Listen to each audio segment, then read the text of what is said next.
NFL Week 9 is in the books, and now the attention shifts towards tomorrow's NFL trade deadline. My name is Harrison Graham. We're going to get you caught up on the latest on that here on tonight's show. We're also going to talk about the Cardinals' 27-17 win over the Cowboys and how that impacts the Cowboys' trade plans, because Jerry Jones ran his mouth before the game and he ran his mouth after the game, like he normally does. So stay tuned for the trade talks on tonight's show. But let's talk about the game first. Cardinals snap a 5-game losing streak.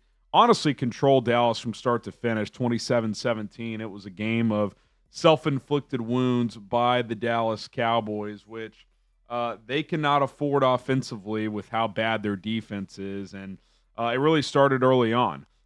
They drive down.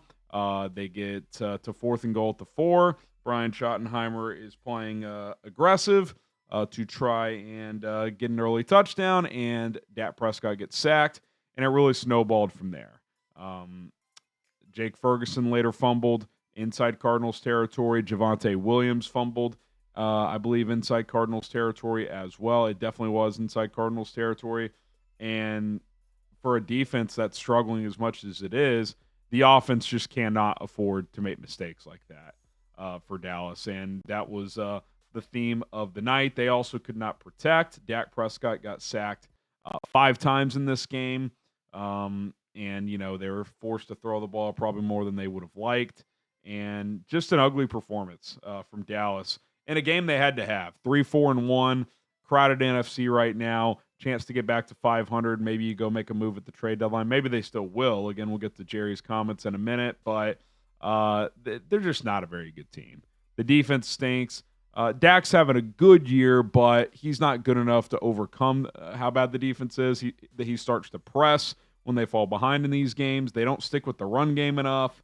I don't think they're well coached. Brian Schottenheimer has probably been a little better than expected as a first-year surprising head coach, but Matt Eberflus is not good enough as the defensive coordinator. They simply don't have enough defensive talent. I mean, Deron Bland, who they just paid $23 million per year to, is just getting cooked by Marvin Harrison Jr., who basically had a career night. And Jacoby Brissett is looking like Dan Marino. Now, Jacoby Brissett has been playing good for the last 3 weeks. We'll talk about that, and Kyler Murray as well. But this was just not a good night for the Dallas Cowboys, no matter how you slice it. I mean, it was ugly, man. And I just,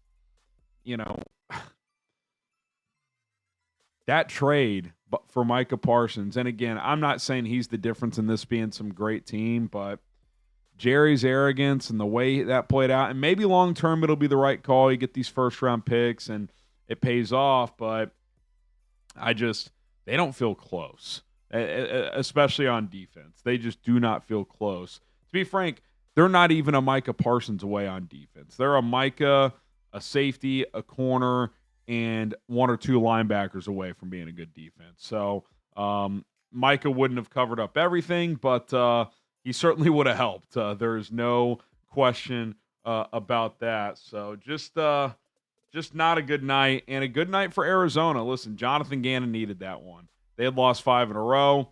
That game in Tennessee a few weeks back where the Cardinals have to fine him for the DeMercado incident. He had a big game tonight. I mentioned Jacoby Brissett having a big game as well. He went 21 of 31 for 261 and 2 touchdowns. He's been really good since filling in for Kyler Murray. Marvin Harrison, 7 for 96 and a touchdown. DeMercado, 79 yards rushing. Had a smart play late in the game where he got a first down and slid down. So that's some growth after having a brutal play to cost him a game a few weeks ago. Just a complete performance by Arizona. 2 sacks from Calais Campbell, the ageless wonder. Walter Nolan made his season debut, the rookie out of Ole Miss. He had a sack and a couple other splash plays. I thought he looked good, and they were just better. I mean, they kicked their ass. That was a one-sided affair from Arizona tonight. And if you're Dallas, this is just not the season you're looking for. And in a division right now, it feels over. Philadelphia at 6-2. The Giants are done. The Cowboys feel done.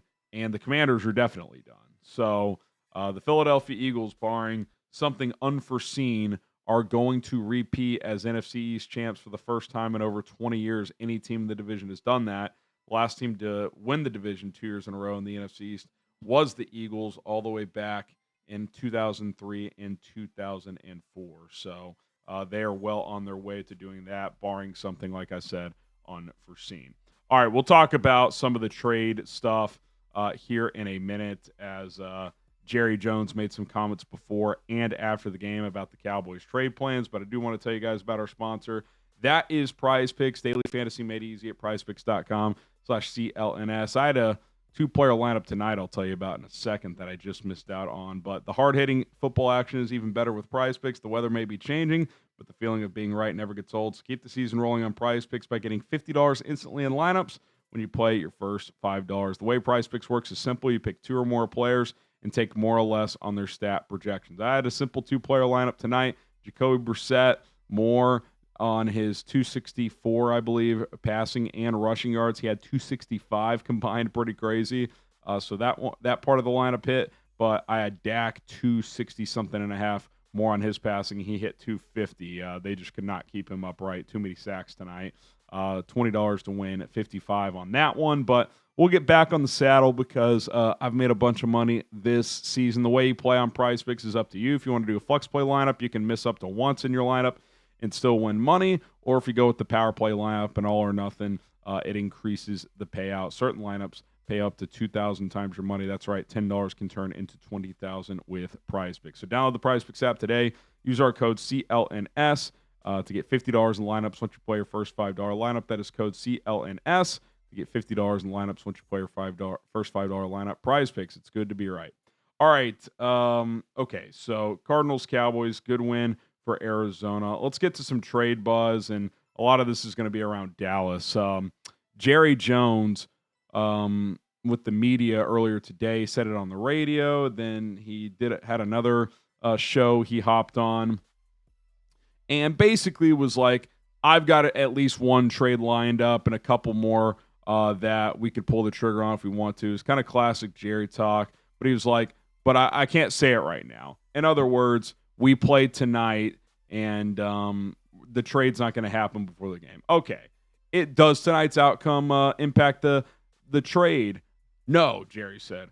Okay, well, he probably said that thinking they were going to beat 2-5 Arizona. They did not. Not only did they not win, they got worked. After the game, he was asked, do you still have a trade lined up? He said, yes, we can. And on a follow-up later, he said, I have a trade I can do. I'm leaning toward doing the trade. It feels like he's hedging a little bit. Feels like he's backing off a bit. I think they're probably going to take the night to reassess where they're at, and they should. It would honestly be the wrong decision, in my opinion, to make a big trade. Now, if they want to make some minor trade for a guy that could help this year, but also long-term for like a young player under contract, okay. Like you want to trade like a 4th-round pick for someone who's still young, that's fine. But like they should not trade a 2nd-round pick for Trey Hendrickson or something reckless like that. That doesn't make sense. The Cowboys are 3-5-1. They are 11th in the NFC right now, basically 12th because Arizona's 3-5 and is technically behind Dallas because of their tie, but Arizona has the head-to-head and has played one less games. They're basically ahead of Dallas. Atlanta is also 3-5, so Dallas really could be like 13th. They are falling way behind in the NFC, and again in the NFC East, they're 2.5 games back of the 6-2 Philadelphia Eagles. They're not a good team. I don't think even if you get Trey Hendrickson, Aikman made this point after the game. Late in the game said, Trey Hendrickson, you put him on this team, that's like the defense he was on last year. Yeah, he's a really good player, but the rest of the defense sucks. Like that doesn't change much for you. Sure, your pass rush gets a little better, but you still can't defend the run. And if Trey Hendrickson isn't getting home, you're still going to get carved up in your secondary. I don't think that changes much. Like if I'm Dallas, not only am I not making that trade, I might look to trade pieces away. Now, we know Mozzie Smith is the guy they might move on from. You're not going to get much for him. You're talking about like a late-round pick or something like that. Okay, fair enough. But what about like George Pickens? Are they keeping George Pickens long-term? His contract's expiring. He's having a huge year. You traded a third for him. Could you get a second? Like, would the Patriots give you a second for George Pickens? That could be a win-win. Dallas adds a second to their already loaded draft capital, and New England gets a big-time boundary receiver for Drake May. Like, that seems like a win-win to me. You're not going to get a 1 for George Pickens. He's expiring, but you gave up a third, you get a 6, or you get a second now if you're Dallas. Like, that's kind of a win. I think I would do that if I was the Cowboys. Now, look, keeping him and extending him wouldn't be a bad call, but how much is it going to cost? Do you want to just do what the Bengals are doing and have these two high-price receivers, Jamar Chase, T. Higgins, CeeDee Lamb, George Pickens, and just have no defense? Like, I feel like I trust Dak Prescott enough if I'm Dallas, and I can find receivers in the draft. Like, I'm going to have lots of draft picks to go find a piece. Like, I don't need to go get I don't need to give George Pickens $30 million per year. And that might be what it costs. So if I was Dallas, I might quietly make George Pickens available in the next 12 hours and see if you get a good offer on him or not. Now, Jordan Schultz, a couple hours after Jerry's remarks before the game tonight, said he's hearing that Dallas has been eyeing Trey Hendrickson, Bradley Chubb, and Logan Wilson. Hendrickson and Wilson with Cincinnati, Chubb with Miami. They've been really bad at linebacker. Logan Wilson's was kind of benched. Then he came back into the Bengals lineup. He's kind of been in and out of the lineup, veteran team captain type.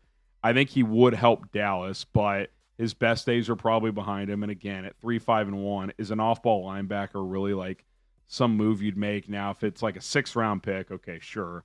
Again, Trey Hendrickson, probably going to cost you a second.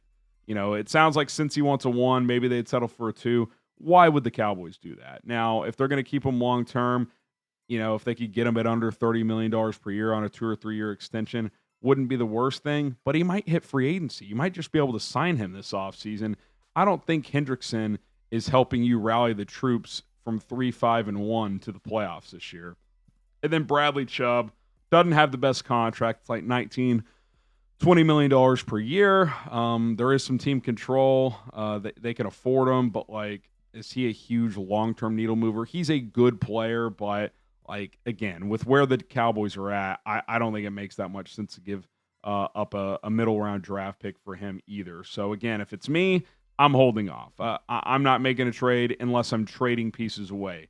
Mozzie Smith, George Pickens. This sounds crazy, but would you trade away Javonte Williams? If a team would give you like a 4th-round pick, 5th-round pick for Javonte Williams, who's having a nice year at running back, you sign him to a 1-year deal, that would tempt me a little bit. So, I would be looking the other way. Veteran pieces I would consider trading off. That is something I would consider. And, again, George Pickens, if you can get a 2 for him, that's pretty appealing for me if I'm the Cowboys. Otherwise, again, you're going to have to give him the T. Higgins deal at least, $28 a year, if not more. I've already given CeeDee Lamb $34. I don't know if that makes sense.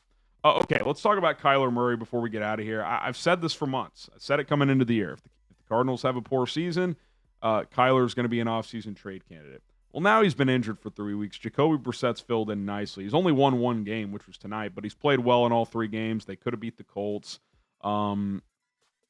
Can't remember the other game, but they were competitive in that one as well.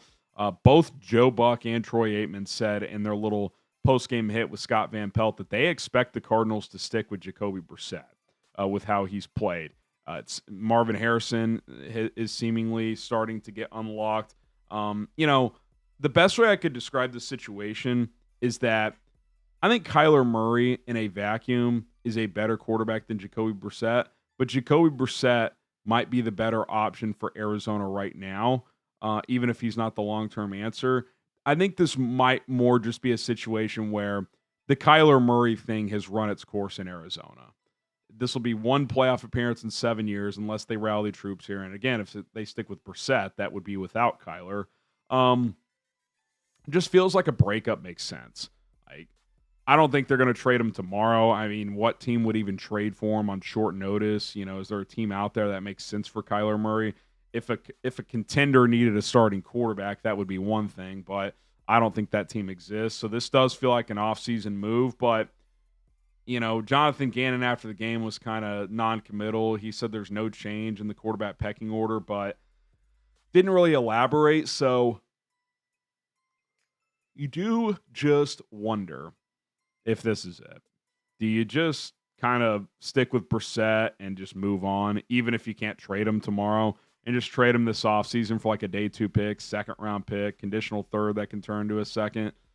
I think it's over for Kyler in Arizona. And there will be teams that are interested. I think the Jets would be interested.